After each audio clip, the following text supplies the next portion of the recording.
Hello and welcome back to a chapter a day. It is Friday, February the 16th.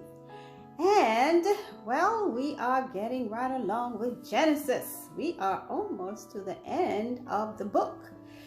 Still have about maybe 3 or 4 chapters, but we're getting there. Okay, not that I'm wanting to rush past Genesis, but it seems to be taking so long. But anyway, all good things will come to an end. So let's see what happened in Genesis 46. We see Joseph and his or rather Joseph's brethren has gone on with the rest of them, of his sons, because Pharaoh sent his chariots and asses and things to lay up all of their belongings to move them from Canaan onto Egypt. To me, that was the first Exodus, the movement of the people from Canaan to Egypt. But we'll be hearing about Exoduses in the future. But for now, Israel, which is Jacob and his sons and their families, they talk about all their wives and their children and their daughters and their daughters' sons, etc., etc., etc. All of them have now moved out of Canaan or Canaan, and they give like a bit of a genealogy as to which son had which children, a lot of genealogy, and they said all of them, besides Jacob's sons and wives, all the souls were 66, 66. So I guess with Jacob and his family, they were a little more. So they were not a huge group, but they were big enough. Okay, and it says that the sons of Joseph, there were 2 of them. All the souls of the house of Jacob were 70. So that makes 70. So what I'm thinking is that after the 66 that came out of Canaan, Jacob, his wife, and their 2 sons, plus that's 4 plus 66 would give you 70. So I'm thinking that's how they numbered them.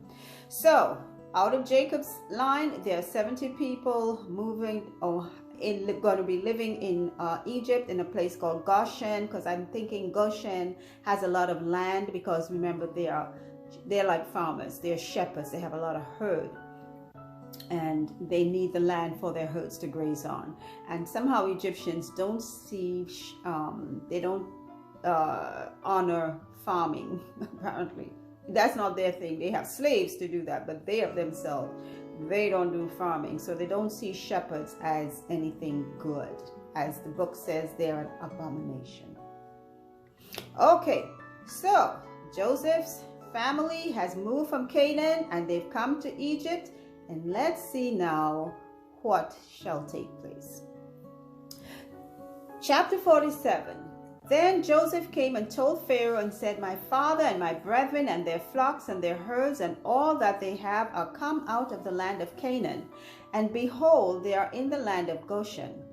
And he took some of his brethren, even 5 men, and presented them unto Pharaoh. And Pharaoh said unto his brethren, What is your occupation? And they said unto Pharaoh, Thy servants are shepherds, both we and also our fathers. They said moreover unto Pharaoh, For to sojourn in the land are we come. For thy servants have no pasture for their flocks, for the famine is sore in the land of Canaan. Now therefore we pray thee, let thy servants dwell in the land of Goshen. And Pharaoh spake unto Joseph, saying, Thy father and thy brethren are come unto thee. The land of Egypt is before thee. In the best of the land make thy father and brethren to dwell. In the land of Goshen let them dwell, and if thou knowest any men of activity among them, then make them rulers over my cattle. And Joseph brought in Jacob his father, and set him before Pharaoh, and Jacob blessed Pharaoh. And Pharaoh said unto Jacob, How old art thou? And Jacob said unto Pharaoh, The days of the years of my pilgrimage are 130 years. Few and evil have the days of the years of my life been, and have not attained unto the days of the years of the life of my fathers in the days of their pilgrimage. And Jacob blessed Pharaoh and went out from before Pharaoh. And Joseph placed his father and his brethren and gave them a possession in the land of Egypt, in the best of the land, in the land of Ramesses, as Pharaoh had commanded. And Joseph nourished his father and his brethren and all his father's household with bread according to their families. And there was no bread in all the land, for the famine was very sore, so that the land of Egypt and all the land of Canaan fainted by reason of the famine. And Joseph gathered up all the money that was found in the land of Egypt and in the land of Canaan for the corn which they bought.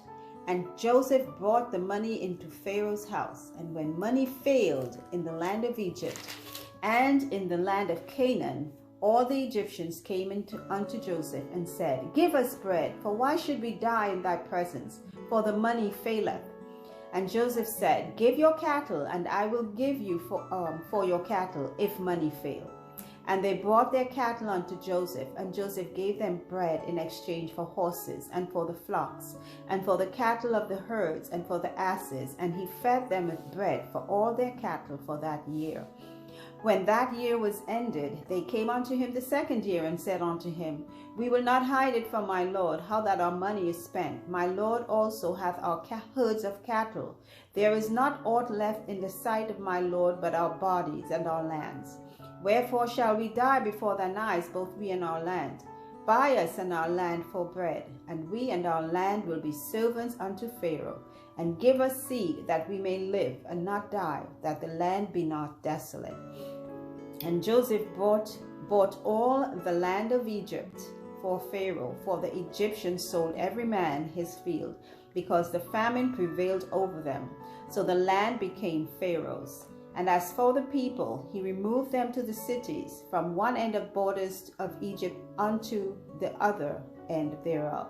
Only the land of the priests bought he not, for the priests had a portion assigned them of Pharaoh, and did eat their portion which Pharaoh gave them.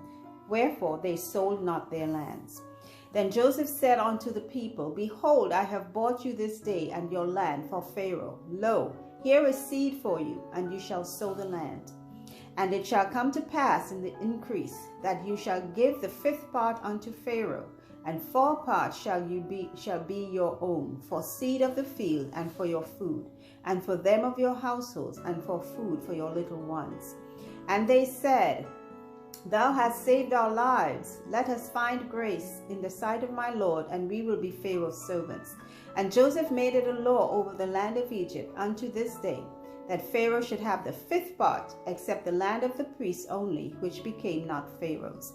And Israel dwelt in the land of Egypt, in the country of Goshen, and they had possessions therein, and grew and multiplied exceedingly. And Jacob lived in the land of Egypt 17 years, so the whole age of Jacob was 147 years.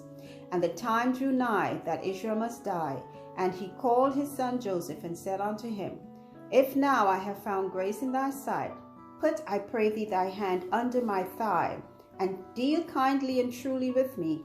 Bury me not, I pray thee, in Egypt. But I will lie with my fathers, and thou shalt carry me out of Egypt, and bury me in their burying place. And he said, I will do as thou hast said. And he said, Swear unto me. And he sware unto him. And Israel bowed himself upon the bed's head. Beautiful. And that is the end of chapter 47. I hope you all have been inspired or have heard something that has have you thinking, some thoughts that you would like to discuss or comment on. And until our next reading, I hope you all have a great day. Take care. Bye.